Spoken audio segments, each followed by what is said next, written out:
Morning, honorable members and our guests. that's in the meeting. I hope I'm audible, Mr. Sakaz. Yes, Chair, Recording you are in audible. progress. All right. Thank you. Today we are continuing with our presentations from the Compensation Fund and the UIF, the second and the third quarter. I welcome everybody in the meeting. I see we've been joined by the CDPOs. We welcome them, and the staff welcome the minister. I haven't seen the DM. I hope she is in, and the DG.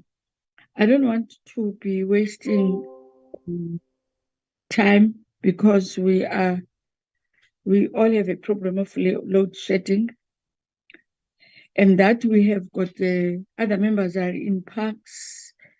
We may have a problem of transport, which buses are leaving at 12:30. But nevertheless, we will then continue with our meeting. I will then hand over to you, Mr. Sakaza, to take us through the roll call. And I will switch off my video because I don't want my network is a little bit unstable. But here I am. You can see me. Mr. Sakaza, over to you with the roll call.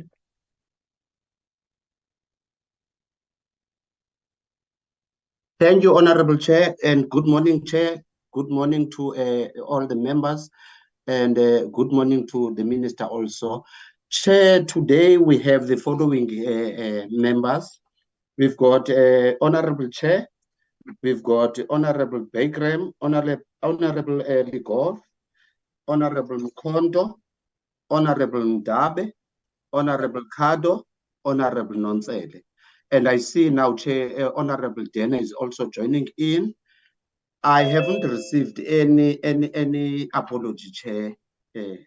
Thank you, Chair. And then from the staff, Chair, we've got myself, we've got Poshia, we've got Sbongseni, we've got Mr. Lukani from the PCS, and then from PMG, we've got Tabiso Zulu.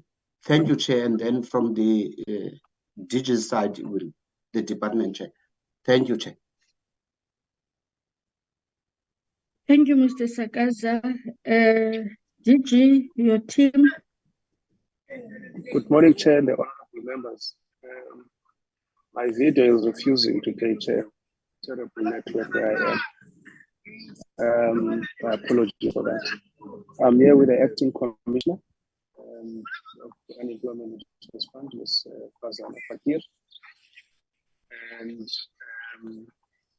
from the team is with Mr. Johnny Modipa and Mr. Julian Sopen, Ms. Margaret Mazibuko. Also, from the UIF side, we have the UIF commissioner, and he is accompanied by Ms. Judith Kumbi, the acting as CFO is Dr. Abiba, and we also have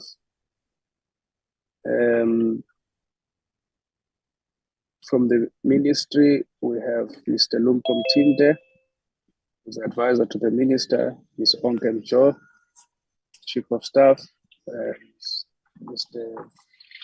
Zandi Weni, the DM's office. We have the spokesperson of the minister, Mr. Sabelo Mali. We have Mr. Tejane, who's the spokesperson of the department. And all the CTPOs, Chair, are here except the CTPO from Northwest because they have a memorial service for the one colleague passed away, and that's why the CTPO is not here. We also have Matapelo from my office who will be fighting the presentations. Thank you very much, Chair. Oh, sorry, we have the CFO of the Compensation Fund. Sorry, Mr. Mukwena. No, thank you, DG. Thank you, Chair. I'm sure where you are, the network is a bit is a bit problematic, but I'm sure as we continue with the meeting, we will be able to pick up. I don't know whether it's from my side. Are there any guests which are not either from the department or from UIF and compensatory fund, apart from PMG? I see that now, Mr. Sakaza, you have introduced the PMG. Are there any other people that are coming outside Parliament and the department that must introduce themselves? No, Chair, I don't see anyone that I don't know. Thank you, Chair. Are you sure? The 43 is from the department and from ourselves. Yes, Chair, but I see there's X9 who's trying to join in. I don't admit those that do not have names, Chair. Okay. I hope everybody that is here is from the department and obviously and from the ministry, because we would like to have people that we don't know. And the reason is that we don't want people to take out things from this committee and interpret them in their own way. So when they're here, there's no difference between, and I always say this, there's no difference between a virtual meeting and a meeting that is physical at Parliament. Because when a meeting is physical at Parliament, people do introduce themselves. I don't understand this tendency of people all of a sudden now don't want to introduce themselves. And I don't want to be seen as a bit autocratic, because if somebody is refusing to introduce himself and we don't know him or her, I will instruct Mr. Sakaza to take that person out of the meeting. That is that. Minister, I see you are here. Any overview before we start? Yes. Maybe before that, Chair, I just wanted to say if the DM is not yet here, it must be recorded that she might still be in the CAP committee on economic sectors, investment and employment. But I know that I jumped earlier before the end of the meeting. I think she will still be coming if she's not yet already joined us. I thought that apology is necessary. Were you also saying I must start, Chair? Yes, if you can just if it's fine with you, or you want to come at the end, but it's okay. No, let me start, Chair. And to you and honorable members of the committee, the Deputy Minister is already here, the DG and senior management of the department and the funds.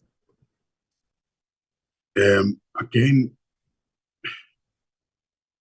I will begin by recognizing the authority and important role played by Parliament, and of course this committee, in the oversight of us as the executive and the bureaucracy, holding us to account. The officials, of course, as usual, will provide a detailed presentation as usual. I will highlight some of the following areas which I think they need to be highlighted. Let me start by expressing, Chairperson, my deep regret we are here today to present on the quarterly performance reports for the Compensation Fund and UIF, whilst their annual financial statements are still outstanding, which also means that the committee is confronted with the late submission of the annual reports for the funds. We also have to present performance reports for quarter 2 and 3 that are at best mixed in terms of the performance. In relation to the UIF, Chairperson and members, the quarter 2, the summary of the performance against the targets indicates the overall performance of 14% on slide 25.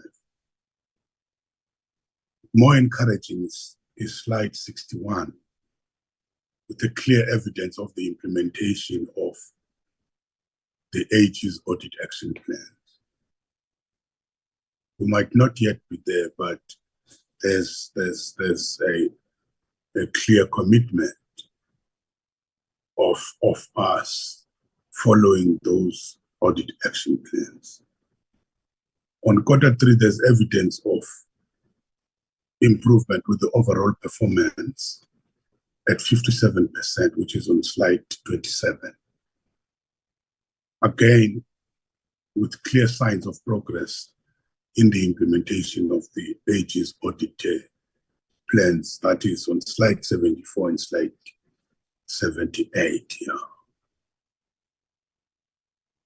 In relation to the compensation fund, we got to its 75 overall performance on slide 12, which is an upward trend comparing to Q2 outcomes, up from 50% in 2021.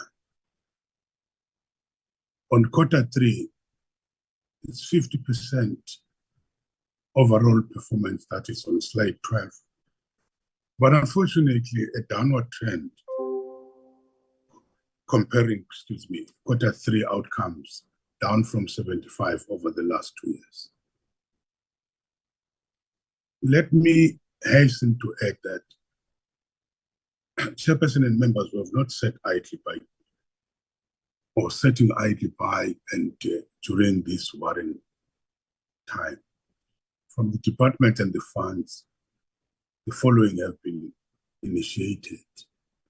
Both funds have sourced financial management services at a very high level intended to enhance the financial systems and controls and financial accountability, as well as assisting with the implementation of the audit action plans and all the remedial action plans.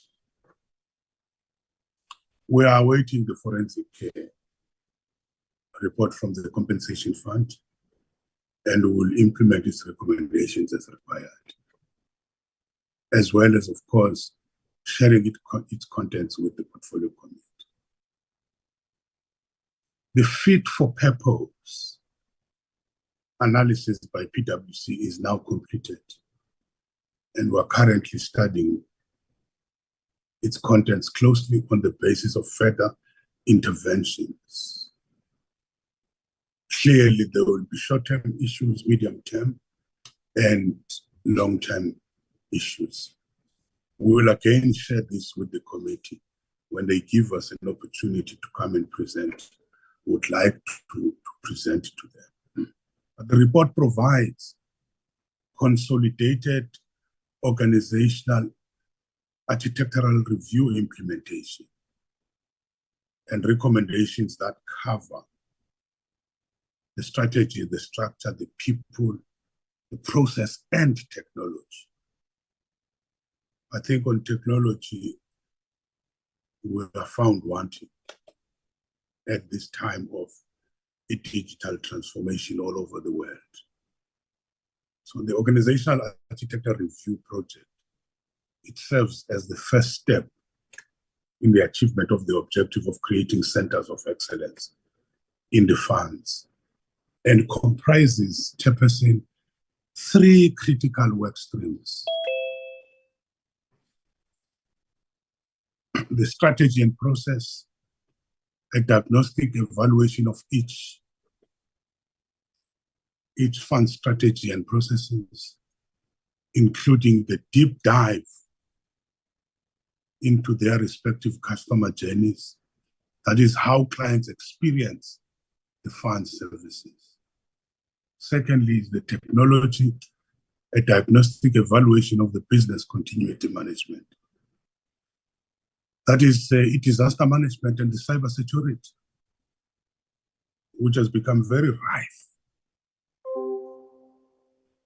The third and the last one is the employee experience, the diagnostic evaluation of the structure, the skills, the HR functions, the values, and the design of the future organizational structures that would support the department's objective. That is looking at the actual skills within the funds compared to what is required, as well as the work culture which is prevailing. And we must say it. Sometimes there's very unfortunate work culture in some of the areas. As I've mentioned, Chairperson, you will note that these initiatives, they form part of an overarching systems architect review and overhaul of the goals of enhancing controls, effectiveness, efficiency, and ultimately service delivery. But you can notice that we've done this deep dive diagnostic. The implementation of all the corrective measures we're talking about, it's not going to be an event. It's going to be a process. Some are quick wins, which means are short-term, some are medium-term, and some are long-term. So the quarterly performance results for the past cycle 22-23 are not good at best, also mixed bag. But we take some comfort from the initiative introduced over the last 2 years, because we started with this initiative over the last 2 years and believe that positive results will be reflected from the 2023-24 cycle. Thank you again, Chair, for the opportunity. Let me leave it to you. Thank you, Honourable Minister, and I hope members have noted some of the issues that you have raised at the appropriate time. And I hope when we ask questions, you will still be around. And I will humbly request that the minister please bear with us and be with us in the meeting. Having said that, can I then request the person who's going to table the compensation fund, second and third quarter, to do that? Over to you, Acting Commissioner. Okay, good morning, Chairperson. I'm going to put my camera on for now just to introduce myself, and then I'll move to the presentations. So my name is Farzana Fakir. I'm the Acting Commissioner for the Compensation Fund, and I will share the presentations. I'll start with quarter 2 and then proceed to quarter 3 for the performance for the last financial year, 2022-23. Okay, so I'll just put the camera off for now. Let me share my presentation. Okay, and yeah, and sorry, just it was also good morning, Chairperson, honorable members, the Minister, the DG, and all other colleagues, all protocol observed. So let me begin with quarter 2. So in terms of quarter 2, Chairperson, I will not take you through all the introductions, etc. And I'll just put this on slideshow. Apologies, I think my computer is a bit. Okay, apologies. Let me just do this from here. Okay. So Chairperson, in terms of the quarter 2, I'll go to the, I won't do all the introductory slides, etc., but I'll just go straight into the performance itself. So in terms of the performance, as you can see, I just want to touch on the legends. Where it's green, it means that we have achieved the target, and where it's red, it means the target has not been achieved.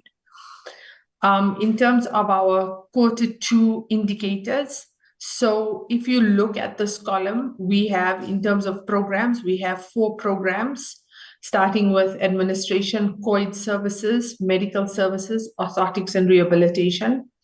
Then we have annual indicators. So annual indicators are indicators that are appointed, that are within the end of the year. And from those annual indicators, we then have indicators that are reported on a quarterly basis. So in terms of the total annual indicators, we have 21, but for this presentation, we are going to focus on the indicators that are reported quarterly. and we have a total of 8 indicators here, which are 3 under administration. And for quarter 2, 3 were achieved, and we achieved 100% of that quarterly target. Program 2 concerning where we had 2 targets, and both 2 on the quarterly were not achieved, and we had a 0% achievement there. Program 3, medical services, we have 2 quarterly targets. Both were achieved and 100% achievement. And program 4, from the 3 annual indicators that we have, 1 is on a quarterly basis, 1 was achieved, and 100% was achieved there.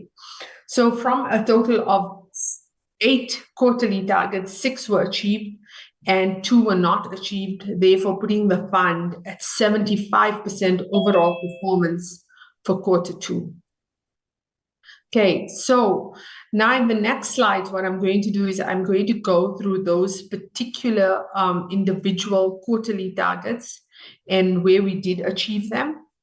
So in terms of program 1, the 3 targets that were quarterly indicators that were achieved was 1, percentage implementation of programs in the approved visibility and accessibility strategy. Our quarter 2 target is 10%. We achieved 11.2%. In terms of our vacancy rate, our annual target is 9%, but we work on a quarterly basis in terms of a phased approach of achieving that.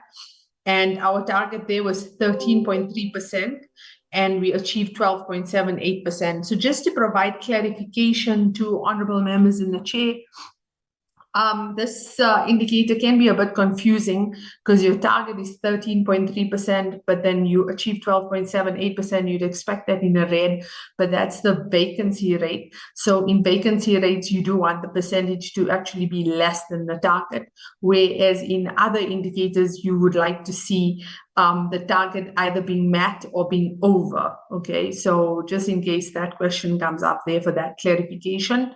And then in terms of our quarterly reports that we receive from the mutuals, you need to get 1 quarterly report per mutual, and we received both of them. So that was green on program 1. Now program 2, and this is the one where the concerns are. So in terms of our percentage of claims that are received and adjudicated within 30 working days, our quarter 2 target is 90%, and cumulatively we achieved 87% there. I will go into following slides on what the reasons are. So right now I won't touch on them. And on 1.2, which is a percentage of approved benefits within 5 working days, the target is also 90%, and we unfortunately only achieved 57% there. So that was a concern there. For program 3, the 2 indicators that were achieved, it's the percentage of requests for pre-authorization of specialized medical interventions that should be finalized within 10 working days of receipt of accepted claims. Our target is 95%. We achieved 97%. And for 1.2 under program 3, the second target, which is percentage of medical invoices finalized within 30 working days of receipt, our target is 80%, and we adjudicated 88% within the 30 working days. And for program 4, the 1 target that is a performance indicator that is reported on a quarterly basis is the percentage of requests for assistive devices that should be finalized within 15 working days. Our target is 90%, and we hit that target over by 3%, so that was 93% there. In terms of our underperformance, so I did say I would touch now on the reasons for that underperformance and why did we not achieve these targets. In terms of the percentage of compensation of claims adjudicated within 30 working days, the variance there was 3% because we only achieved 87 against a target of 90. And the reason for variance there is, and I'll just elaborate on that statement, claims awaiting information is where what we experience at the fund, and I think within this quarter there was quite a high volume of that, was that when a claim is submitted, what we find is some of the reports are not complete or not submitted. So you have a claim being submitted when an employee walks in, or the employer does submit on behalf of the employee, and the employer's report might be incomplete. There might be some certain fields missing, or we don't have a final medical report from the doctor or first medical report, etc. So those are the kind of bottlenecks that made us, not achieve the 30 working days. Because for that quarter, when we look at all the claims we received cumulatively, we did do an overall adjudication of 97% of those claims. And our remedial action there is obviously for the provinces, which does our operational actions within the fund, excuse me, for them to actually engage with these employers and identify them, the ones who seem to be always, giving us outstanding information. In terms of the percentage of approved benefits paid within 5 working days, there was a 33% variance, and that's actually quite worrying. But this was a risk that we as the fund took on because of the fraud and, also implementing controls in terms of payments, etc. And so I think it was a sacrifice that we had to make.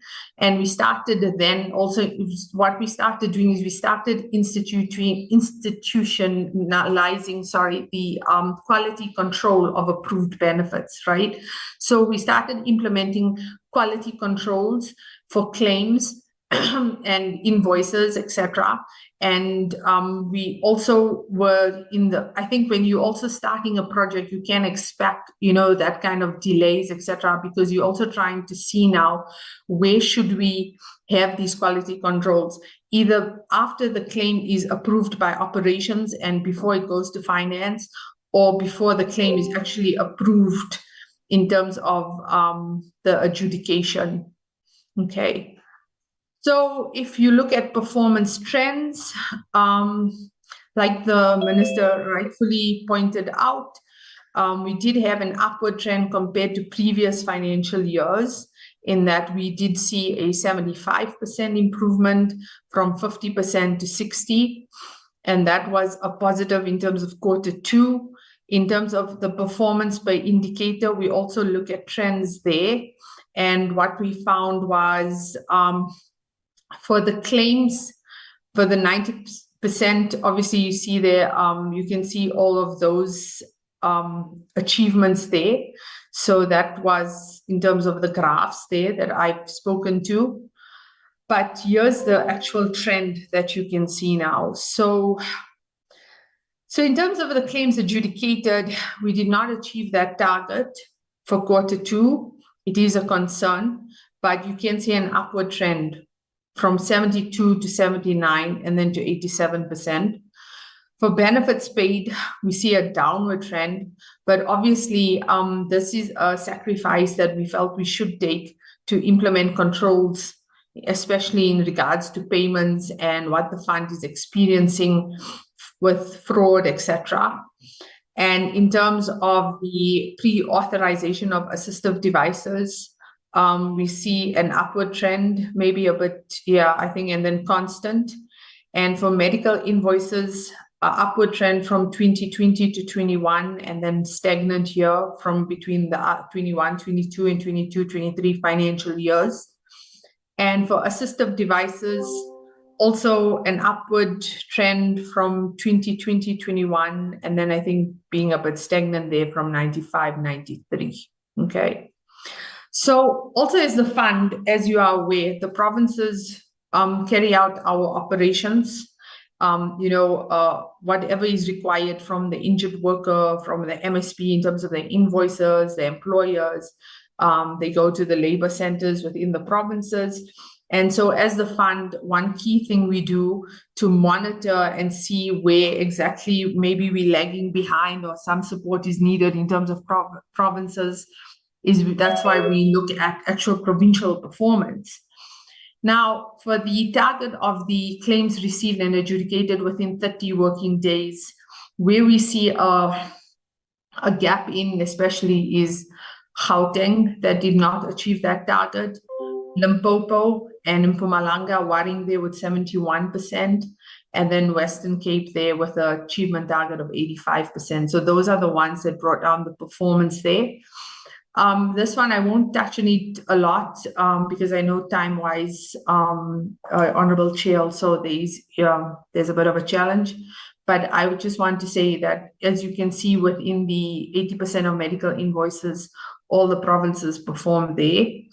And within the also the pre-authorization for specialized medical interventions, all provinces achieved.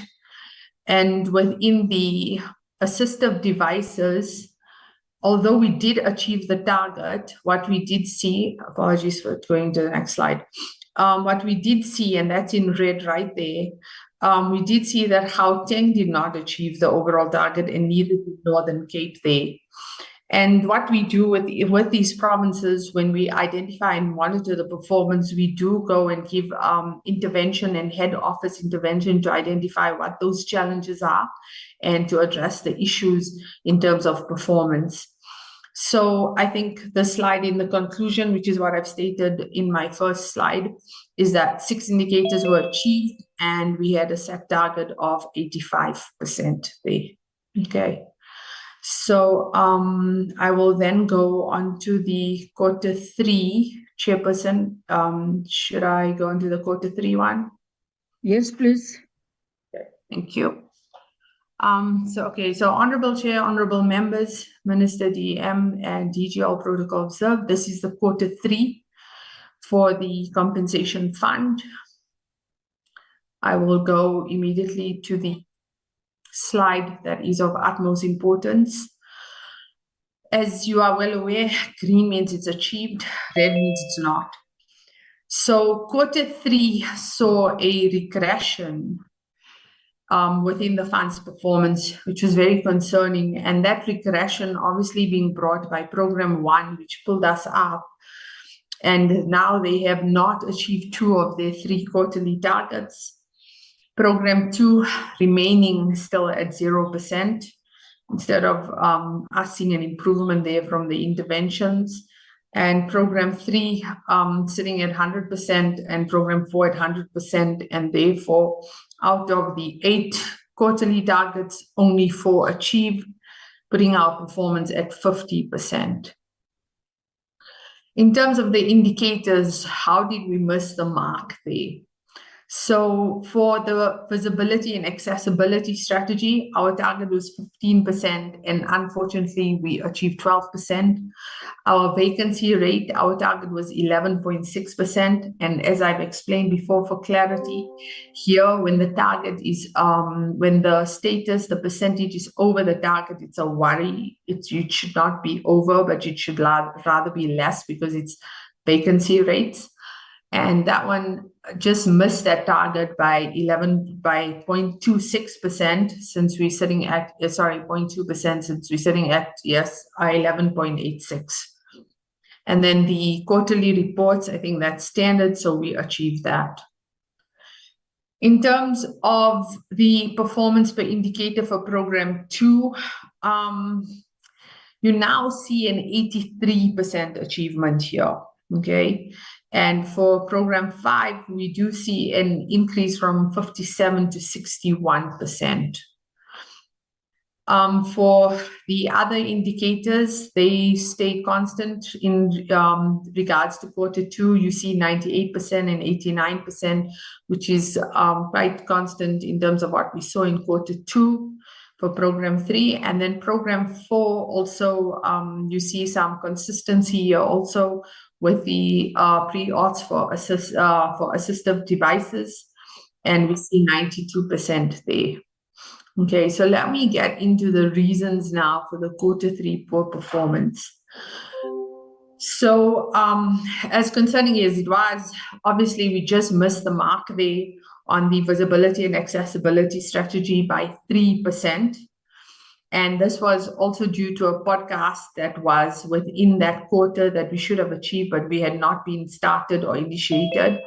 And our remedial action was a catch-up plan to complete those outstanding projects so that we can achieve them by the end of the financial year, which is Q4, since we had 3 months to go. And in terms of the vacancy rate, we just missed it by 0.26%. And this was also due to a very high staff turnover that we actually got towards the end of the financial year. We had quite a lot of senior managers. As you know, the then commissioner, also Mr. Mafate, had resigned, and along with some other, our acting CFO, etc. And when it comes to SMS leadership, it takes quite a long time in terms of fulfilling those positions. And that also contributed then to that target not being achieved. But one of the remedial actions that we said was that maybe not necessarily the SMS members, but the other staff within the fund, what they would do as HR, they would engage with line managers immediately upon receipt of termination so that you can start that advertising and recruiting process. For compensation of claims adjudicated within 15 working days, there was an overall SAP challenges that we were having within Dell and just its entities, and that led to some reporting discrepancies in our data. And also there was some system downtime. So in terms of the remedial action for the reports, we said we'd relook our turnaround time indicator and develop those calculations more accurately. And also in terms of the system downtime, etc., we'd look at training the deputy director, client liaison officers, and the client service officers within the labor centers so that they could improve the efficiency and effectiveness of staff utilization during those downtimes. What is the percentage, in terms of percentage of approved benefits paid within 5 working days? A 29% variance, very concerning. But as I've stated before, sometimes you have to also look at your short-term and then your long-term goal. And maybe there needs to be a sacrifice in the short term, but it's also in terms of implementing controls for the payment process. And what we had done there is there was that had taken a bit longer for us in that we were implementing account verification systems. That's what AVS stands for. Apologies for that abbreviation, with the banks so that the banks can verify and be a second line of control for us to verify the bank account that is receiving the payments. Okay. In terms of a performance trend, in this graph, you can now see there's a downward trend. So it's the reverse of the previous financial years, where in Q2 we saw an upward trend, and now we see a downward trend here. This slide I've spoken to, I think it's just a graph to depict where the performance is. And then again, in terms of the trend for Q3, you do see an upward trend with the claims adjudicated, which is consistent in what we saw in Q2. For approved benefits, there's a downward trend from 93 to 61%. And then for the other indicators, for the pre-auth, we see an upward trend. For medical invoices for Q3, we also see an upward trend. And for assistive devices, we see a consistency from 21-22 to 22-23 with with 93 to 92% there. For, again, provincial breakdown, very important to focus on this, and I believe the CDPOs are also here. In terms of the provincial breakdown, I think, again, we see the 3 big provinces struggling with their numbers there and not achieving the target, which is Gauteng, KZN, and Western Cape. And then in Mpumalanga, also very worrying since that performance went down from Q2 71 to 65%. These slides, as you can see, everyone has achieved their target. So that was not a concern for us because we saw provinces performing on medical invoices. Also for the pre-auth of specialized medical interventions, provinces were performing there. And for the assistive devices, again, here now we find Gauteng and Northern Cape having challenges there. But with Northern Cape, we knew the challenges were one of workflows where the pre-auths had landed. Sometimes with systems, there's some bugs, etc. So I think their workflow, there was a challenge there, but we intervened after this quarter, and then they did achieve. In conclusion, so from the 8 targets, we then achieved 4, which I think Minister has correctly pointed out, a bit of a downward trend from 75 to 50% in Q3. Okay, thank you, Honorable Chairperson, Honorable Members, Minister, Deputy Minister, and the DG, and all other colleagues. That is the end of my presentation. Thank you. Can we then get UIF, please?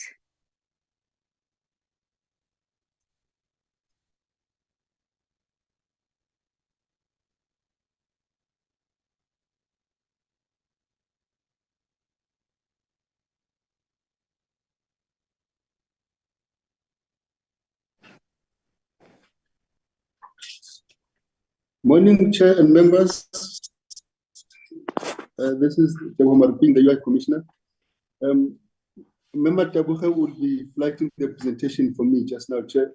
I was just showing face. I'll close up the video now, Chair. Okay. Chair, in my presentation, I'm going to be focusing on 4 areas, and also just to save members' time, I'm going to be focusing on Q3 performance because it contains in it Q2 feedback, so that at least I can create a balance for members.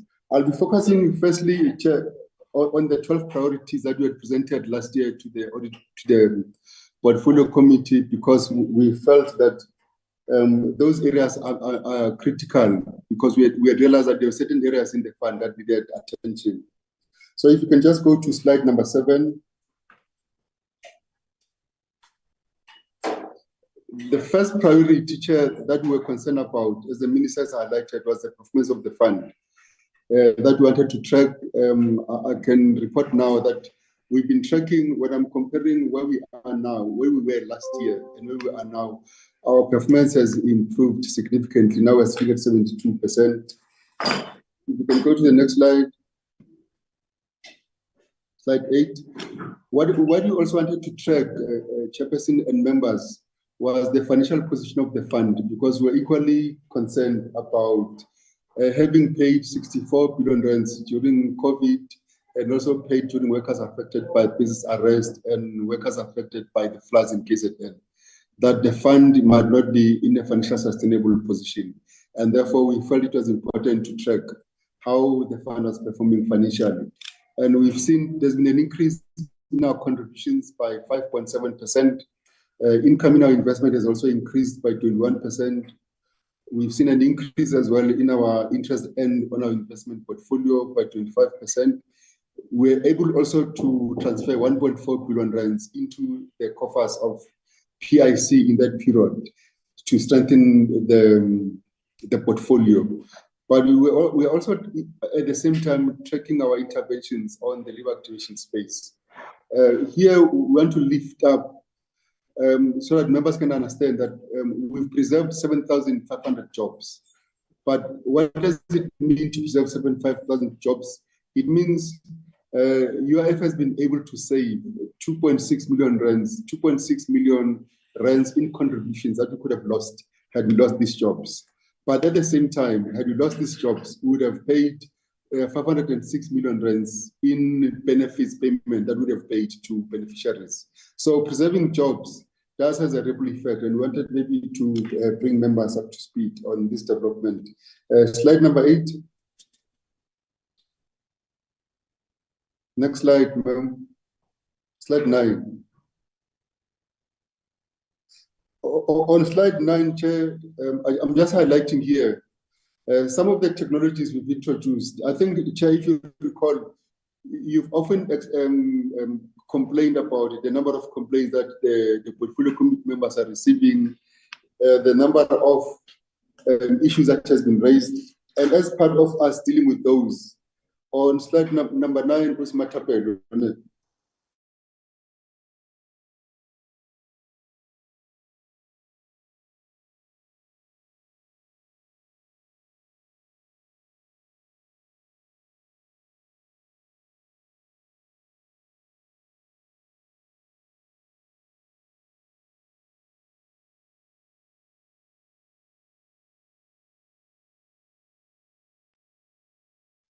I don't know whether it's from my side.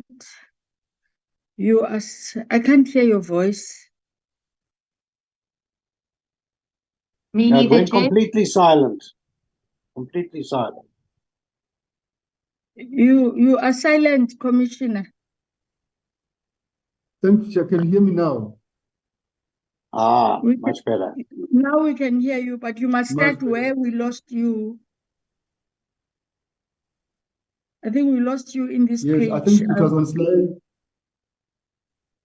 Oh, okay, I can start afresh on this page, Chair. I think what we are driving on this page is a citizen-focused service delivery.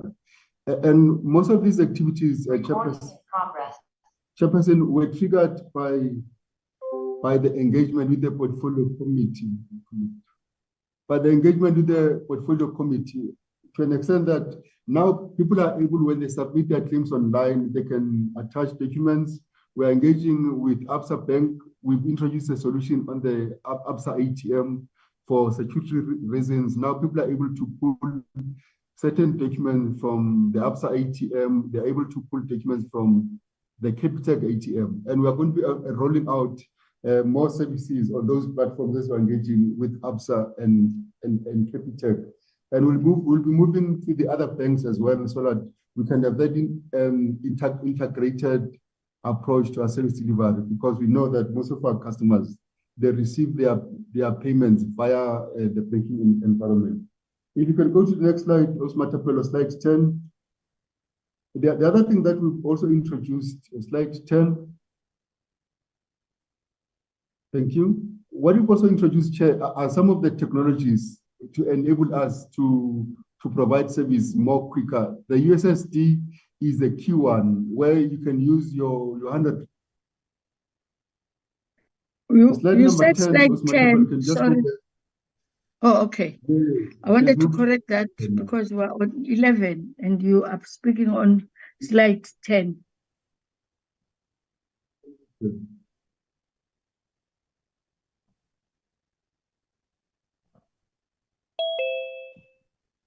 Okay, if we have got a problem with that, I think as members we can go to our documents, because I don't want us to lose much time. I don't know what's wrong with your system now. Can you hear me? But can you hear me, Chair? We can hear you, but the slide that is showing members are using their documents. Can you talk on slide 10? On slide 10, Chair, what I'm lifting up are the technologies that we've introduced. The first one being the USSD that enable people from the comfort of their homes to do continuation of payments when they are doing it at home. They can do it on the mobile app as well. The other key element, Chair, is to enable people to work from home. We've now are distributing laptops across the country, because in order for us to close the gap on the load shedding, now this is going to start to improve in terms of our performance. Then on the slide that is showing now, Chair, what we are lifting up here is that previously we had lifted up irregular expenditure cases, and we had indicated that we are taking disciplinary processes against individuals, and 16 of those cases has been concluded. And I just wanted to bring members up to speed that this hearing has been undertaken. Then on slide 15, Chairperson, what I'm lifting up is a combined assurance that we undertake as the fund, because we want to make sure when we present performance information to the portfolio committee or to any structure, it has been tested by both risk and internal audit. That's what we are covering on slide 15 up to slide 18, just for the members to get comfort that our performance was subjected to the risk management team. On slide 20 to slide 3 here is that internally also performance, if the performance we are reporting is the way it is. So I just wanted to lift up that area. Then, Chair, I'll shoot straight to slide number 27. On slide number 27, Chair, what I'm comparing here is 2 quarters of performance. The minister has already spoken about our poor performance, extremely poor performance. I think it's the worst of the fund in that quarter, on slide 27. It's the worst of its kind that we had in Q2. We are sitting at 14%. With administration at 0, business inflation, and busy operation at 20%, and labor activation at 0. Now, the key issues that are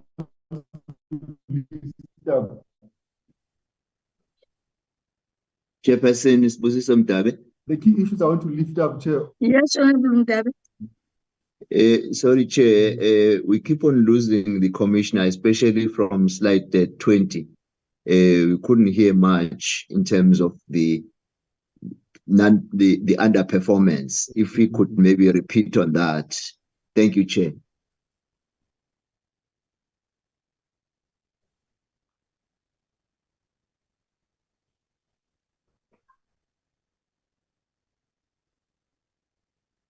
Is your network stable now, Commissioner? Are you able to?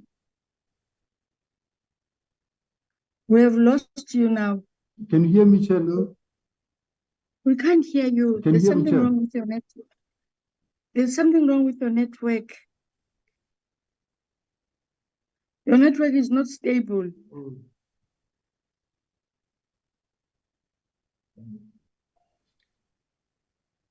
Is there Can anybody? Commissioner, somebody with a better connection, continue the presentation? Commissioner? Yes, DG, that's what I was going to suggest. That if there's somebody who is in a stable network, can he or she take over from the commissioner until his network is stable?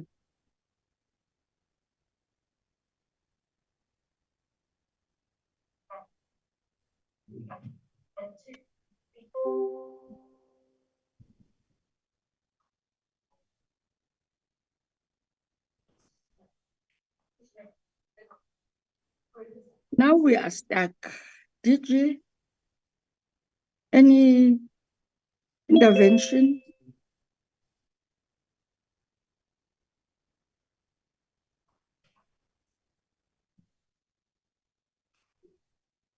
Chair, I'm trying to check if Chair, can you hear me now? Ms. Kumbi is in the meeting and she can run with the presentation. Okay, I hear the commissioner. Are you fine?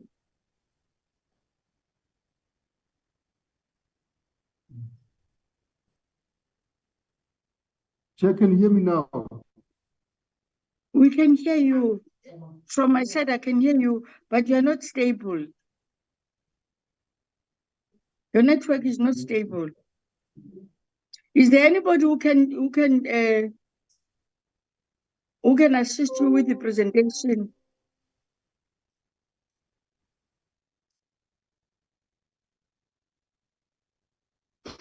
I want to make a suggestion so that we don't waste much time. If members are fine, can we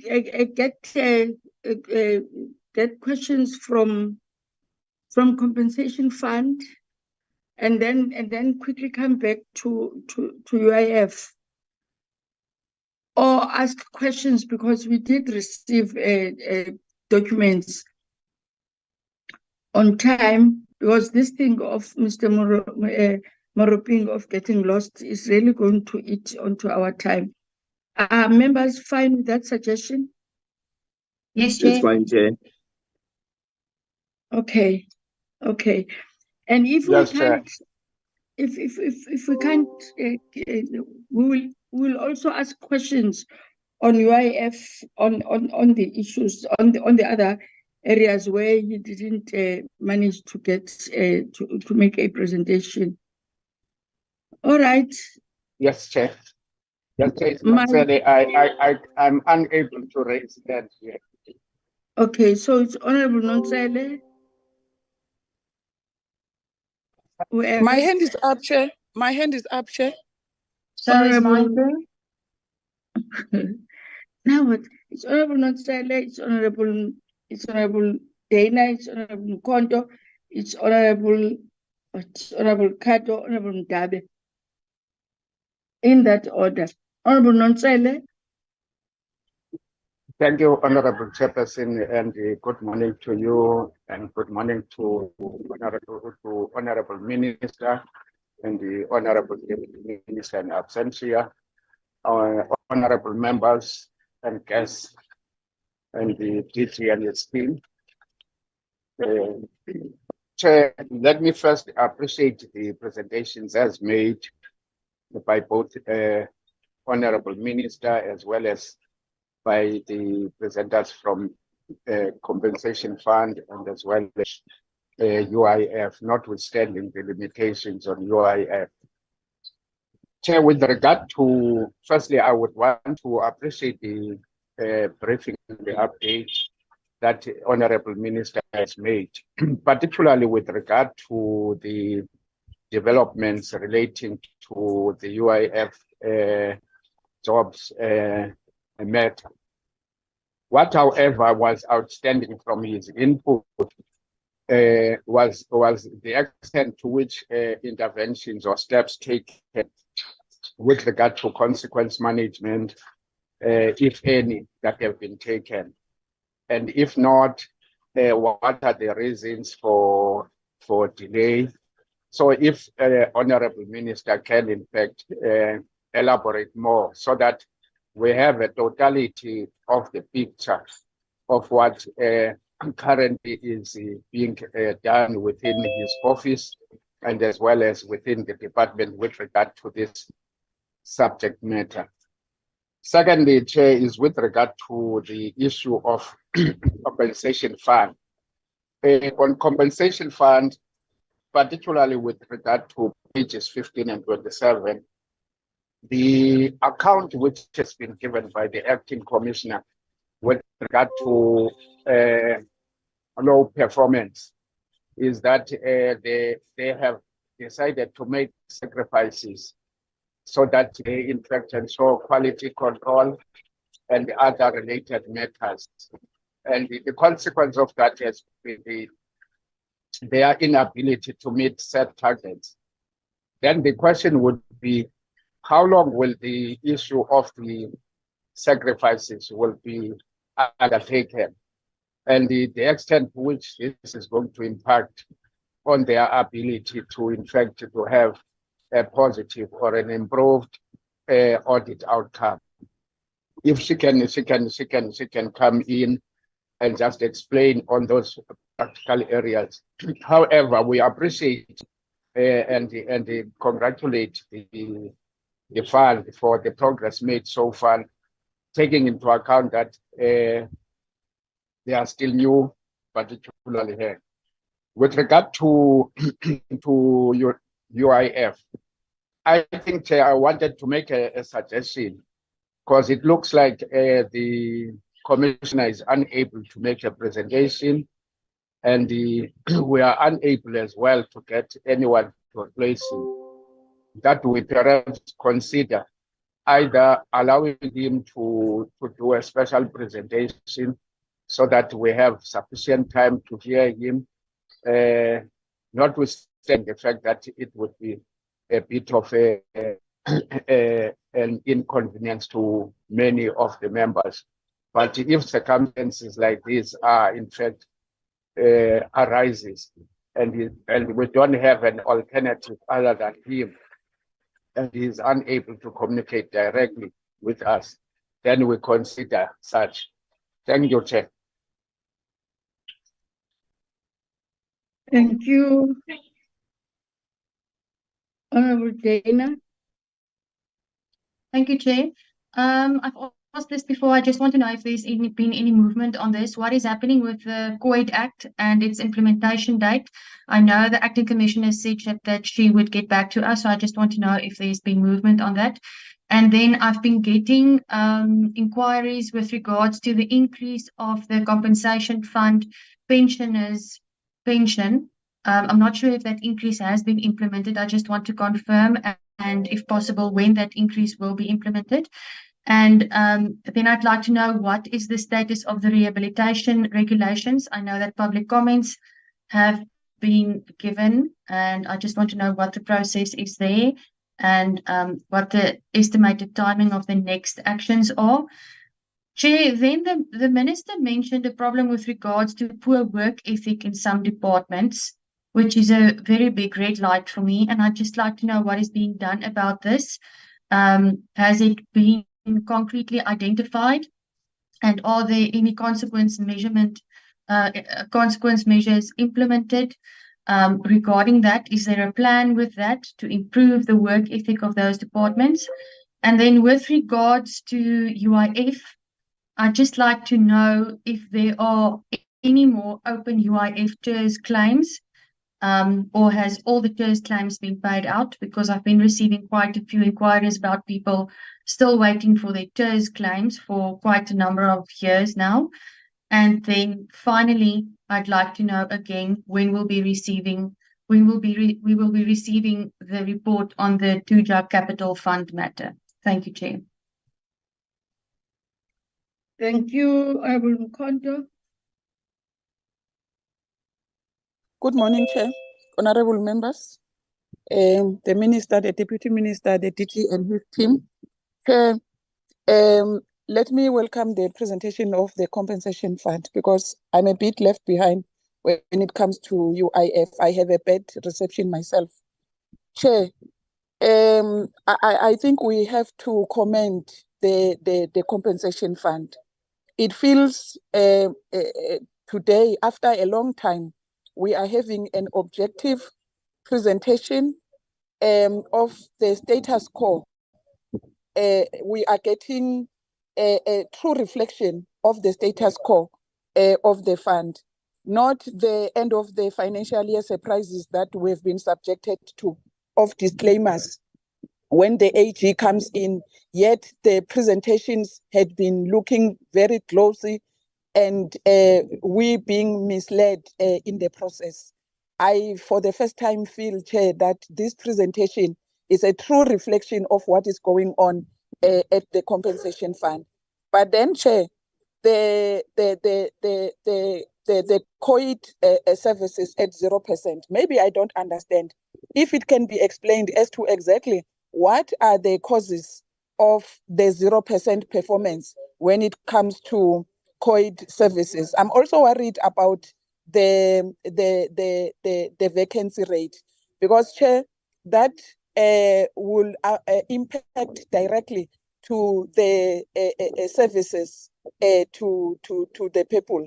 COVID, we are getting a lot of complaints, but then if we are being reported of these percentages, what exactly are the causes and what is the plan in place to make sure that there is improvement? Thanks, Chair. Dabe. Thank you, Chair, and good morning to you and the honorable members, the Minister and the Deputy Minister, as well as DG and his team. Let me echo the same sentiments in terms of the appreciating the President. Honorable Nonsele did cover me on some of the areas that I wanted to raise, and Honorable Mkhonto on the presentation of the CF. The quality of the report, it really stands out. Phambili Mbokodo, well done, Acting Commissioner, for the job well done. On the issue of the two quarters, quarter 2 and quarter 3 of CF, there is no financial performance that has been presented. If we may find out what are the reasons, we are presented with the number of claims per province that were submitted, approved, and adjudicated and approved, but we are not given the financial performance in relation to that. Lastly, Chair, on the CF is the issue of the targets not met. Understanding the reasons that have been presented. However, I think they are insufficient in terms of consequence management for those who are not performing.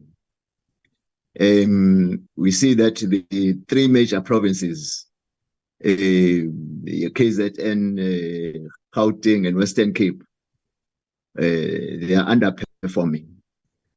But there is one outstanding item from the previous commissioner, Chair, that we were waiting for the report that says what are the major contributing sectors of the industries that have a high rate of injured at work. How much has been paid to the affected workers? How much was paid to the service provider, either it's a medical facility or medical personnel?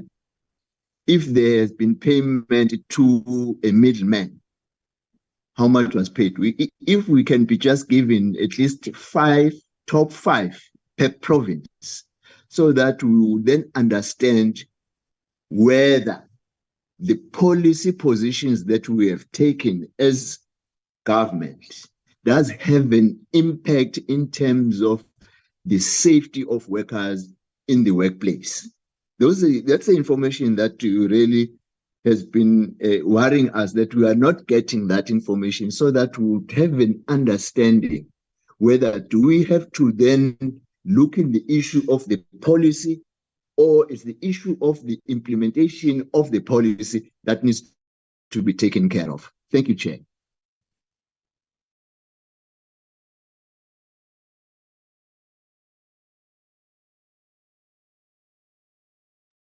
I'm done, Chair. Thank you, Honorable Mdabe. It will be Honorable Kado. After Honorable Kado, it will be Honorable Lekoff. Thank you, Chair. I want to follow on from Honourable Nonseli's question, which is to say, I'd like to know whether the Portfolio Committee will have an opportunity to scrutinise that 225-page forensic report into the UIF's 5 billion rand investment in Tuja Capital for the proposed job creation scheme. And the reason I ask is because we've seen an increase in media reports recently, particularly that the minister has instructed both the DG and the UIF commissioner to provide reasons for them not to be suspended. But as a committee, we're in the dark about those developments. So perhaps, given that we have the minister with us, he could clarify what's happening. Then on to the presentation, just broadly a reflection on both the UIF and the compensation fund. Ever since I've been a member of this committee, we've been told that there are turnaround strategies in place for both the UIF and the compensation fund. But as we've seen from the presentations today, the performance of both funds is actually getting worse. There seems to be increased dysfunctionality. And I would really like to know what's happening in terms of these turnaround strategies, which are presumably be driven by turnaround task teams. Who serves on these task teams? How often do they meet with the minister? And why is there a chronic inability to turn things around year in and year out? Thank you. Honorable Lekoff. Thank you, Honourable Chairperson. I just have some questions directed towards the UIF Commissioner regarding some issues that I have noted. Firstly, I have sent him on a few occasions some emails requesting assistance with the finalisation of some UIF claims that the public have presented to me because of dire circumstances. And I would please appeal to him to please respond to those emails, because these individuals seem to be in rather serious circumstances and are depending on an outcome from the UIF department. It relates to Ms. Dominique Fuyun and Ms. Ubaki, who have reached out to me. out of desperation. The other thing I would just like to inquire about is during our annual performance presentation a couple of months ago, one of the suggestions to the UIF Commissioner was to cooperate on a more fundamental level with SARS to ensure that UIF is more effectively managed for employers, because it seems to be a duplication of the process, having to do U-filing and otherwise when SARS already does this. There was a confirmation given at that meeting that this would be looked into. I just wanted to get some feedback on that, if that has actually been taken up and if it will be maybe looked at on a more deeper level, because I know that would be deeply appreciated. And then just to echo the sentiments of Honourable Dena, I'm getting a tremendous amount of contact and correspondence from the public regarding the COVID TERS program. And the overwhelming sentiment from the public is that they would very much like the UIF Commissioner and his department to commit to a processing schedule and to publish it. So I just wanted to ask if that might be possible, because these don't seem to be abating, and it's very difficult to give answers to members of the public when I don't myself have these answers. Thank you. Thank you very much. I see. Okay, Mr. Bikram. Thank you, Madam Chair. May I go ahead? Yes, I see your hand is up. I only see it now. Sorry, no problem. Can I go ahead and ask? Yes, you may proceed. Thank you. With regard to the compensation fund, there seems to be a permanent struggle, and we've heard it from all the questions now, there's a permanent struggle with regard to the administration. Just administrative issues. We are always assured that the fund itself is absolutely solvent. We are assured that there's money, there's no problem with that. And yet people can't seem to work the system at all. We have a permanent struggle of people, anyone, trying to get into the website, trying to register themselves, trying to register claims. I mean, you have to take the whole domestic workers sector, where they've now, at least the law, 25, almost 30 years after apartheid, at least they can now claim from the compensation fund, but they can't even register themselves. And we're just seeing this as a nightmare all along, and maybe they can explain what's happened with the domestic workers sector, in that I haven't found one domestic worker or domestic workers employer telling me that they can actually register the domestic worker on the compensation fund, and let alone all the other employers are struggling. So there just seems to be no service delivery. I do know that when I do write to the fund on behalf of individuals, I do get responses from the fund, and I thank them for that. But each time it's a bit of a nightmare for that individual. And I'm writing, well, they can tell you I write every day about another person that's complained. And then just to turn to the UIF, yes, we've just heard from the Honourable Le Goff that there's still TERS issues. People are still trying to get their TERS sorted out. There are numerous claims outstanding, and again, it's administration. Again, I understand that the UIF has money. There's no problem with that. That there seems to be staff that aren't qualified to sit in their positions. Yes, the commissioner is fantastic, in that the commissioner always writes whenever I write, and I have since the beginning of COVID. I've sent just over 12,000 emails to the UIF, and they've answered each one, and they've tried to refer each one, but those people keep cropping up like Jack in the Box. It's just administration. That's all it is. It's a nightmare. And then just to echo Honourable Cardo, the whole country is talking about the 5 billion rand that the UIF were going to invest in some sort of scam, and everyone's silent about it. Can we hear about it? This is now, you will recall that we put questions to the minister in December last year.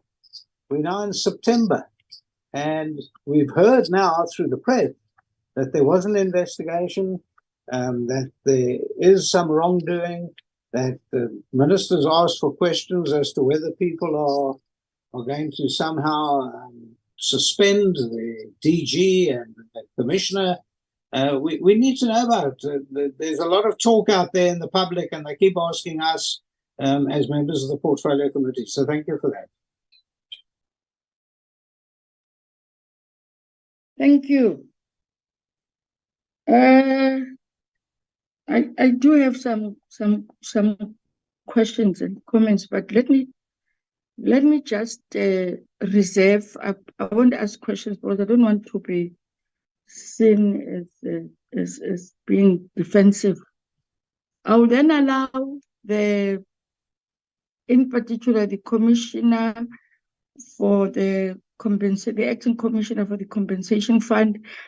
And because we didn't get the entire presentation from UIF, DG Minister, and in particular, Minister, you are here on questions that have been raised in relation to UIF matters. I'll then allow you to respond to the questions and comments that have been made. Thank you. Over to you, Minister, if you are in the platform. Okay. Or let me start with I don't know, can we start with the compensation fund and then you'll come back? Acting Commissioner?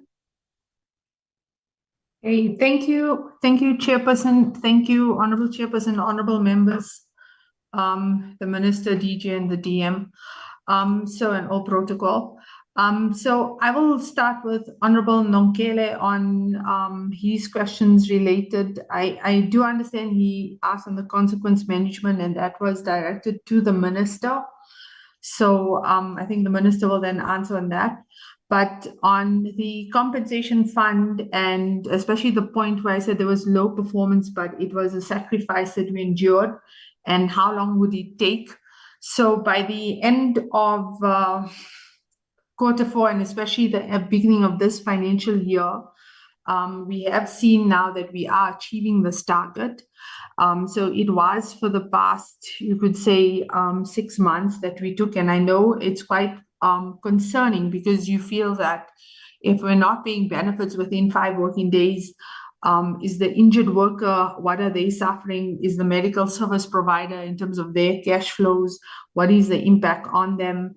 But what I can assure you that with the injured workers and the pension runs, we do have a set control on there so that we reduce the impact on that.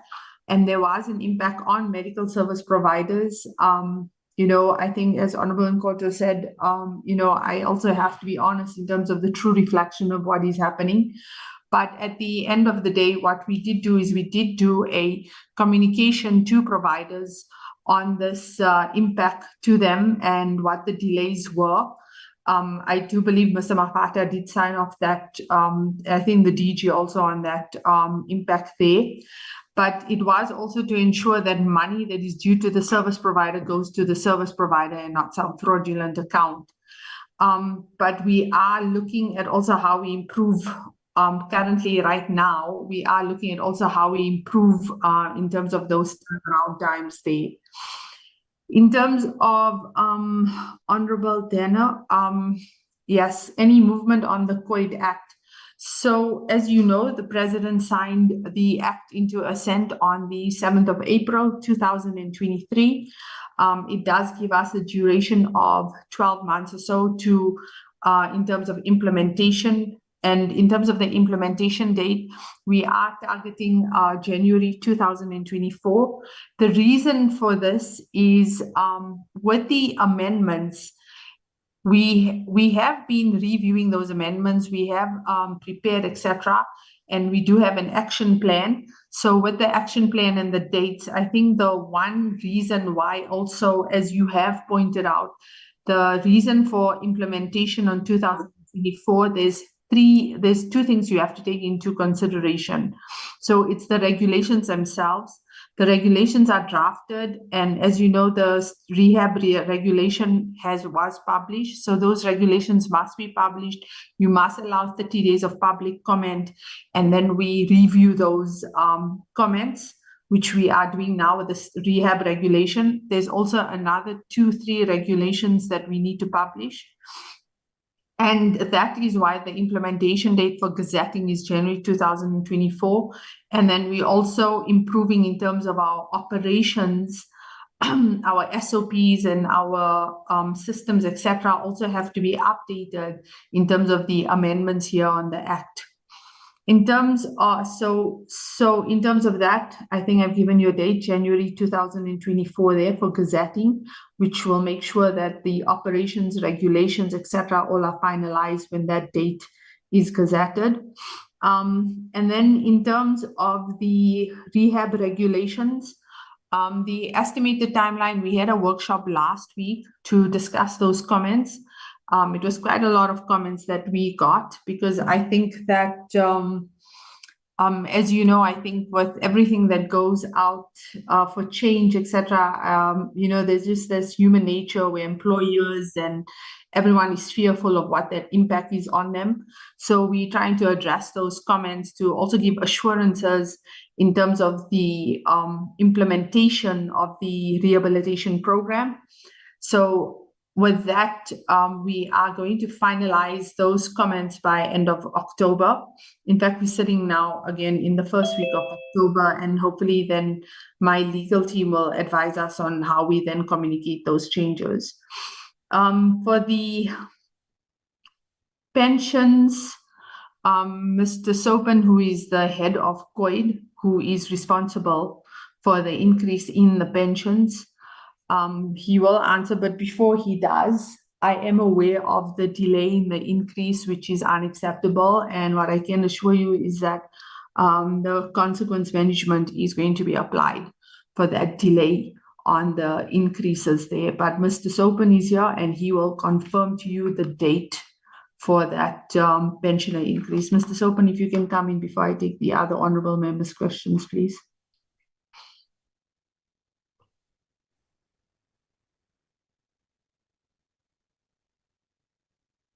Okay. Okay, You are can you? on mute, Julian. You're on mute. Apologies for that. Good morning, Chairperson, honorable members, the Minister, the DG, and colleagues. Chairperson, the implementation is taking place in this month of September, with the September payment run that's going to happen this month on the 25th. Thank you, Chairperson. Okay, thank you.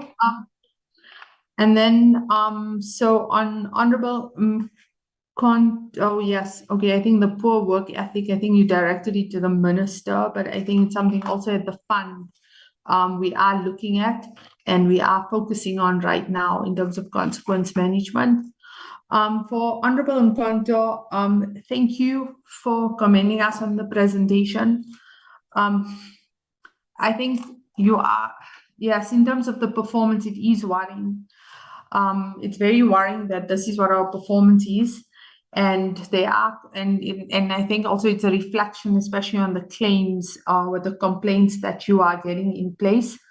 So what are the plans that we have in place for improvement of this? What we are doing is we have instituted, I know last year under Mr. Mafata, and it did carry on in terms of those improvements we did put in place, which is standard due process, a performance improvement plan for those provinces that were not achieving, especially in Gauteng and Limpopo. Performance improvement plans were put in place with the respective directors of compensation fund within those provinces. But in addition to that, what we're doing in this financial year also, which I've told the compensation benefits team under Mr. Sopan to also conduct, is to do proper turnaround times in terms of operational activities and payment of benefits, so that we can start addressing these complaints in a more structured manner and addressing the root cause of these issues. For the vacancy rate, you are correct to state it is a concern. It's a concern also because of the high senior management turnover, which means you lose a lot of institutional knowledge. But on the positive, what I can give you is that with the new CFO that has been recruited in December last year, the new ICT director, and our new legal advocate, what I have seen is I have seen a lot of improvements and a lot of innovative solutions also coming in, and those individuals also come in with a very new, their work culture and their work ethic has been quite impressive. So I hope to give you some turnaround and outcomes in terms of those new recruits there. Honorable Mdabe, I think, yes, you said in terms of the financial performance, it was not presented. And on that one, so we don't have a performance target on financial performance, but I have taken your comments into play. And what I will do and ensure is at the next presentation, we will give you the financial performance of the fund. We do conduct financial performance on a monthly basis, where we look at our actuals and our budgets and what the fund has spent and received also in terms of revenue, etc., and what we've paid out in benefits. So I will ensure, but just in terms of a summary, I can assure you that in terms of a financial position, the fund, and I think as Honorable Bagrim also stated, and Honorable, yes, is that the financial performance of the fund is, it's doing well. It is not something to be concerned, but obviously we must present those numbers to you, which we will do, and I do apologize that it was not included. Issues of targets not met, and what are we doing in terms of underperformance? So I think I did touch on it. We did do performance improvement plans, which is part of consequence management and the first step in consequence management. And once those are instituted and you still see that there's underperformance, then I think it's the next step of looking at disciplinary actions. And this is the same in terms of me as acting commissioner, where I've seen that there's underperformance within certain directorates. I've drawn up the performance improvement plans, and I can assure you that also in the performance appraisals themselves, individuals are not getting meet expectation, but they are getting, a 2, which is less than meet expectation.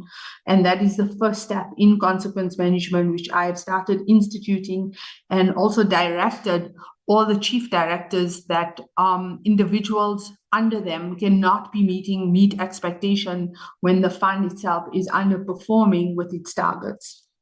Okay, the outstanding item on, I think from the previous commissioner, Mr. Mapata. Okay, so I will also get that report for you. I apologize for not including it. It is a trend that we do look at, in which sectors contribute mostly to injured workers, and how we can also improve in terms of the buy-in of employers there in submitting compliant information so that the claims process can proceed smoothly. And we do look also with the middleman issue that you spoke about, the third parties, etc. We do run reports. You are correct. Majority, if not 60 to 70% of medical claims invoices are paid to the middleman. I've seen that trend. It is a concern for me that medical providers feel that they should go through a middleman. It is a concern for me that employers also feel in terms of submitting their claims, it should be a middleman there. But I think the fund itself needs to recognize what gaps there are that, kind of like pushes this kind of behavior from our stakeholders, and we need to address it in a constructive manner that we can then deal directly with our stakeholders. Honorable Kado, I think, yes, I think it was something that was for both the funds. And you asked in terms of the turnaround strategies that we keep on saying that they are there, but yet the performance is getting worse. And do we have task teams, etc., all of that. So I think let's look at the short-term approach here in terms of that turnaround strategy. In terms of the short-term approach of the turnaround strategy, the fund has, from the compensation fund, we've instituted structures. For example, in our action plan, we have independent individuals within the fund that then look at our action plan and look at how the directorates are performing and complying to that action plan. But in addition to that, what I can assure you, when I started as acting commissioner, from our discussions at EXCO, etc., we are starting to zone in on the operational issues within the fund and identify those gaps that contribute to a disclaimer within the annual financial statements. And that is the most important thing. So where are those? And so we do have, at EXCO, these projects that we are discussing, etc., in terms of those turnaround strategies, and each chief director then being held accountable for that. With the I think that was the issue, but I think also long term, which the minister will speak to, is the PwC project, which was part of that turnaround strategy. We also needed an independent company to come in, look at the operations of the fund, analyze it in detail, see where those gaps are, and they've produced a very good quality report for us with clear directives and goals that I think the minister also alluded to, that we've seen that are short-term, medium-term, and long-term. So we are compiling a task team in terms of that report to implement those noted and listed actions that are quite well-defined for us. And hopefully you will see then, I think, and maybe also to just say that report, it lends weight to what we have been saying in terms of what the requirements of the fund is. And, you don't want to go with personal views. Like I can have a personal view of saying, the fund requires this, that. But when you have a report as a PwC report, that lends weight to what I'm saying. And I think that report obviously will now push that strategy of turning around the fund quite effectively. Honorable Bahrain, yes, I think in terms of administrative issues, registrations, etc., we acknowledge there are gaps. So we are addressing those gaps. We are looking at the root causes in terms of those issues. I can assure you that every time you send me an email with an individual query, I go and look at what is the root cause of this, because a fund cannot function in this way where you just look at individual queries and, assist them just because someone sent you a query. There needs to be a procedure and a process where you address the root cause and you attend to the broader population of your stakeholders, and you are resolving those solutions broadly for them. So we are doing that. I do apologize that you have to keep on sending these, individual queries. But in terms of the permanent struggle, administrative issues, and the system itself, like I said, I have a new ICT director. There's someone now who comes in with a new perspective on the system, and we are seeing those changes and they are being implemented. For the domestic workers, I understand that there are struggles for the ones that you have come across, but on our database, we do have 700 domestic employers that have registered their domestic workers. We will look into the system from a user end satisfaction experience, and we will improve on that. Thank you.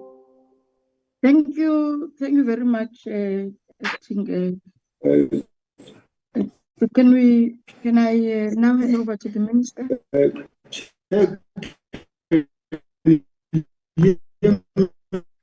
UIF Commissioner, can you please, your network is very problematic. No, Minister, can I hand over to you? Can somebody mute? Thank you, Chair. I will request the later after I've responded, the DG to talk to the issue of our turnaround, who is involved and so on. And all the processes were engaged in. But I just want to say on that one, overhauling any institution is a process. Some of the issues, as they are getting identified, we implement them. It's going to be done, or it's done already in an incremental way, as you have said, or you have listened to the acting commissioner of the CF. This is for the both funds, by the way. And when she talked about the improvement, some of the benefits of those issues which we have been able to diagnose and start saying, can't we do them in a better way and so on. But also when you're dealing with this matter, you have to do it in a very professional way. You're going to need professional advice. You're going to need professional experts from outside, even the state, on this matter. And how do you procure those? You know how onerous are our procurement processes. We have to be very careful and detailed in terms of that. But I think the DG will be able to say because that is a project which is led by the DG. The other issue of the commissioner would also be able to answer here. The issue of the claims which are outstanding. I request that as members we avoid to be too general. And people say members write to us. Of course, you advance those to relevant sections of the department. But once you become very general, you don't talk about specific cases, it's problematic. Because the officials must be able to be told, you received so many, as you said, 12,000. You received so many. How many have you resolved? And what are the problems of not resolving them? I must remind the members that during the COVID, when we had to pay that special tax, you remember the AG's report, which talked about a lot of problems, negatives which we got, the disclaimer we got because of that, because it was a period of pressure. And our officials, in an attempt to meet the directives, they tried. But the system which we're using, which we are still using, was still paying for, was not meant to be working under such pressure. We all know that. But also, we've procured that system. We've paid money for that system. How do you cut it? It's not just going to be easy as that. Because again, if you cut it and you go for another one, you'll be told of the wasteful expenditure. You must take that into consideration. Of course, we are trying to improve the system.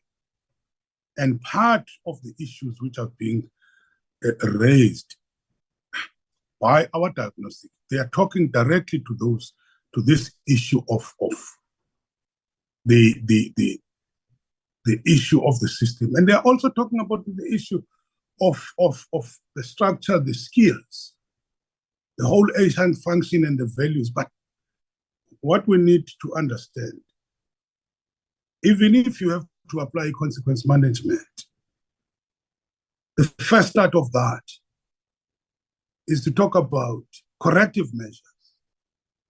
And before you come to punitive measures, unfortunately, we have to follow the law. You don't just fire like that. And I think the members have to understand what we are dealing with.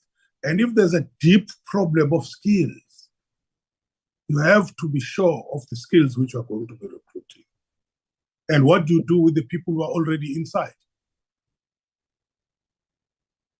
So I think the members should appreciate that. But I would still request, Chairperson and honorable members, maybe as and when we come and present this, or given an opportunity to present this, there will be an appreciation on how deep the problem is and how far we have to go in dealing with the problem. There's an issue which has been raised, and I think expanded by Honorable Denner, and it was raised by Honorable Nonsele and also by Honorable Kadwez when they are getting the report. I must just emphasize this.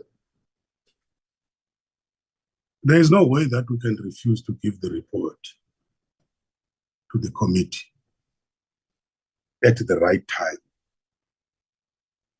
And Honorable Kado, this became the public news on the 31st of December.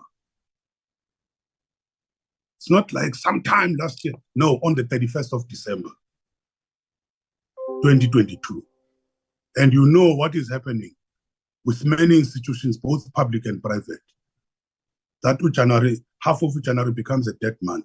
And how you procure those services to do that, on its own, it's a process. You don't wake up and say, we're appointing so and so to do this. I've received the forensic report that I commissioned into the lawfulness of the process, leading to the conclusion of the agreement between the department or UIF with the private entity, Tuja Holdings. Professor Mdoba's Mtunzi or Mdoba Mtunzi's company. The report covered a variety of legal and factual issues that I intend to attend to in stages. Of immediate concern is whether there is a conflict of interest involving Professor Mdoba, who is a chairperson of Tuja Holdings, and his position as a chairperson of Productivity South Africa. I've sought to remember that I instructed the officials to stop that agreement, not to pay anything. And through the DG and the commission, indeed, they stopped that thing. And they never paid any monies, even when monies were claimed. I've sought Professor Mdoba's response on this matter. And depending on his response, I intend to exercise my powers in terms of Section 38, subsection 2 of the Employment Services Act number 4 of 2014. I have to say that Professor Mdoba's initial response to my inquiry is inconsistent with his position as a chairperson of Productivity South Africa. And I've asked him, because the due process is very important, I've asked him to consider a proper response to my inquiry. The second phase of my consequence management involves giving officials implicated in the forensic report the opportunity to respond to the findings made in that report. And in this regard, I'm seeking legal advice on how to manage this process lawfully and with due regards to the rights of the named officials to procedural fairness. What you read in the media, that so-and-so and so-and-so will account, that's not the statement from my office. I can be able to share that statement. But I guess it's typical of leaks. We stay or we in the days of many leaks. All I have done is to say this is still to deal with the processing, and I've referred to senior officials and all of them who are implicated. Consequently, Chairperson, I'm constrained from disclosing the full contents of the forensic report insofar as it implicates the departmental officials in a breach of proper procedure prior to them being given opportunity to reflect on the findings of the forensic report. I can report that I've shared the report with the President. That is a briefing, full briefing to report to him again. I have to come back to him and report about the processes of consequence management. Finally, I must say that I have directed the Tuja agreement to be subjected to review proceedings in a court of law. It is important for me to ensure that this process is done expeditiously to safeguard the integrity of our financial management processes. I will come back to report fully to Parliament and the Portfolio Committee on these remedial steps once they've crystallized into tangible outcomes. Of course, I will welcome the questions on aspects of the Tuja agreement and the forensic report, subject to the remarks which I have already made. To be clear, I do not consider that it is fair, or it would be fair, to name officials of the department who are implicated in the forensic report before giving them an opportunity to respond. And as and when I give the report, I must not give you pieces of the report. That's my response, Chair. Thank you very much.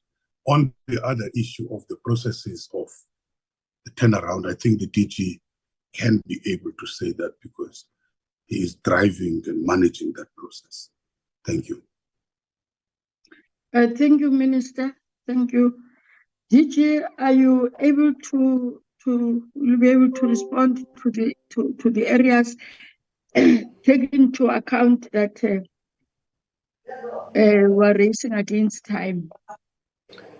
Chair, thank you very much. Just in a few seconds. I think the Minister has covered the bigger part of what we intend to do with regards to the turning around of both the compensation fund and unemployment insurance fund. We've just received the report, as the Minister indicated, from PwC. And what is good about the report is that it is accompanied by an implementation plan.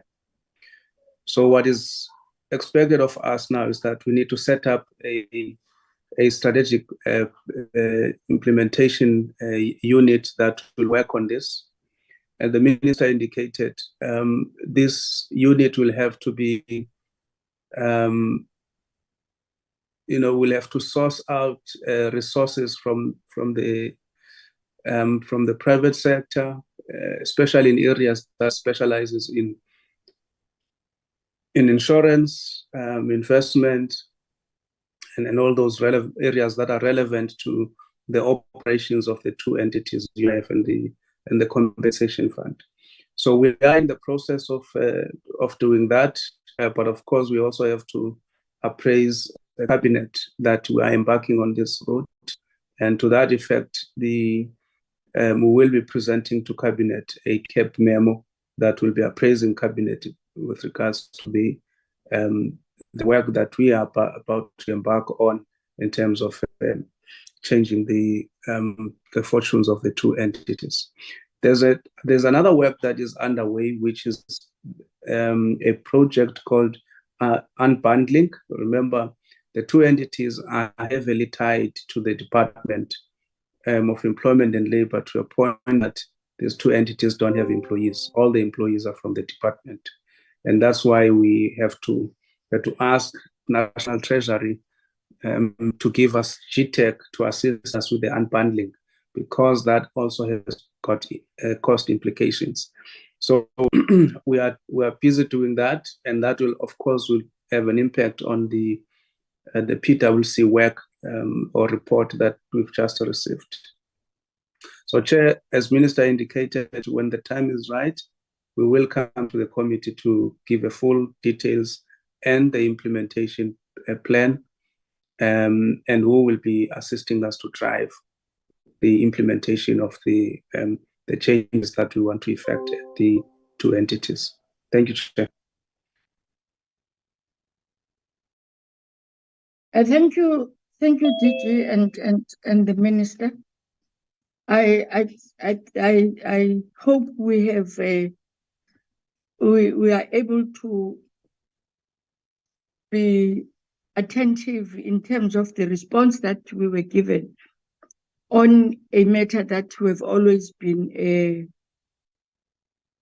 awaiting to hear from the department, and therefore, Minister, on the processes and the stages that are going to be taken by your office, we hope it's not then going to be too much long, because remember that we are to leave a legacy for the 7th administration. We will then be able to we want to be able to respond on that in detail. But obviously, I agree with you. There are steps that you can just, because we are in a hurry to know what is going to happen as members, it won't be correct and fair on yourself and on the individuals that are listed in the report if you don't follow the due processes in terms of giving them a fair chance to explain to themselves. Secondly, I'm finding it very difficult, honorable members. I'm saying difficult to try to explain this, which is always, should I say, a tendency that we make. The reason that we took a decision as the office of the chair to invite provinces through CTPOs is precisely to ensure that when issues are being raised, they are raised not in general, raised that I received a complaint from this province, and these are the people. Even if you say maybe a number of, if you say 4, but I received 4 complaints in relation to either UIF, TERS, compensation fund from this province. Because we are also conducting an oversight, enabling these chief directors that are part of this meeting. We were able to make a follow-up on them, but also come here and be able to say, we communicated, Minister, with the Eastern Cape, with the Northern Cape. I make an example, with Western Cape, we are not getting any joy. But if we are general, how are they going to know where these problems are? And how are we going to be confident ourselves that we have conducted an oversight? It can't be Honorable Mkondo, it can't be myself that are able, because with me, I can say it with confidence here, that I communicate with the CTPOs, Limpopo, Eastern Cape, Western Cape, Gauteng. I do. And I do get responses on the. So I'm humbly requesting, and thank you very much, Acting Commissioner of the Compensation Fund, for giving us the numbers, because at times a reflection is being given as if this department is not doing anything. No, honorable members. When people are doing good work, let's give them that. It's not going to be about anything. Well, I know we are in a season where we want to make departments that are led by the African National Congress that they are not doing anything. It is not fair. And we know as this committee that when things are not being done, we do go straight to the minister in this committee and say, we are not happy with APCT. But it is very hurting that you sit in a committee, members ask questions, some of the members ask questions as if nothing is being done by this department. I think it's about time that I then voice my frustration and disappointing feelings that I don't think it is fair. In our next meeting, Honorable Nontsalo did raise an issue. Compensation Fund had a challenge. I will communicate with the House Chair and get an advice, because they are to come back and give us a proper, a full a presentation. They were challenged by the network. But thank you very much, Honorable Minister, and the responses that you people have given us. And thank you, Acting Commissioner. Thank you very much. I agree with the two members in terms of your report. And as we move forward, at least now, we are see that there is a light at the end of the tunnel, difficult as it may be. Members, we will meet in the chamber, and Minister, as Cluster 4 is going to be asking economic etc, is going to be asking questions. We are going to go there again. The struggle continues. We will ask questions and we'll be awaiting for your response. Thank you very much. Our meeting is adjourned until we meet again. Thank you. I don't think we're going to be able, Honorable Sakaza, I'm sorry, Mr. Sakaza, to deal with minutes now in earnest, because members are going to be preparing for transport to take them to the House. What we will do, let's communicate and see how best do we manage this. But yeah, can we, our meeting is adjourned until we meet. I think this is our last week, if I'm not mistaken. We will come back in October and we'll deal with the minutes. Thank you very much. Bye. Thank you, Chair. Oh, viva permanent pedestrians, viva. Thank you, Chair. Thank you, Chair. Thank you, Chair. Goodbye. Thank you, Chair. Thank you, Honorable Members, Minister, DG. Thank you, Chair and Honorable Members.